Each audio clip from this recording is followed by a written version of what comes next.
دیدم 2 سالن بوریدا قیرانا دارایی به رجا 300 کارتکران لسر روش و لوینن بازرگانی هرما کردستان هبویه و ولاتیجی کمتر گرنگیه به کرینا کلاو تشتن جوانکاریه و بینا سازیه ددن و زدتر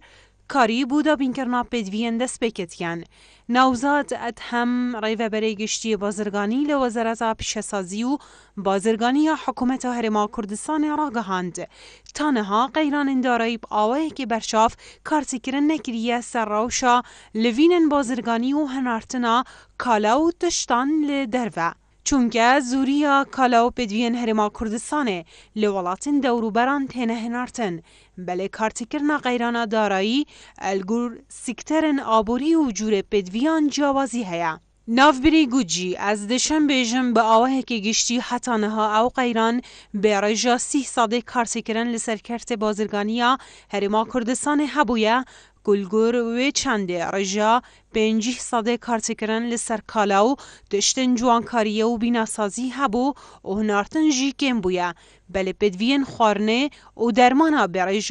10 کم کریه و اگر جی بو سرهلدانا قیرانا داراییو کمیا کارتکرنا برهمینانا تشتان لهرما کردستان زمرید. نوزاد ادهم گوجی به اگر کارتکرنا روش بروژه و قیرانه نها ولاتی کالاو تشتن کوالیتیا کم به بهای ارزاند کرن و گرنگی جی به پدوین دست بکی دیدن. درباره جماره و شیانن کو گه کرنا بر همه دخلودانی لسایلوین هرما کردستانه روی بر گشتی بازرگانی هرم راگهاند حتی نها 15 سایلوها قبارا جدا به شیانا کو گه کرنه به کجم 918,000 طن بر همه دخلودانا لدورن جدا جداین هرما کردستانه هنه کو جوانا 5 سایلو لسنور پارزگاه هولرینه کو کجم 385,000 طن دشیان واندانه بو کو گه کرنه و 6 سایلو لسنور پارزگاه سلیمانیه کجم 269,000 طنا کو چیانا واندایه کو گه بکن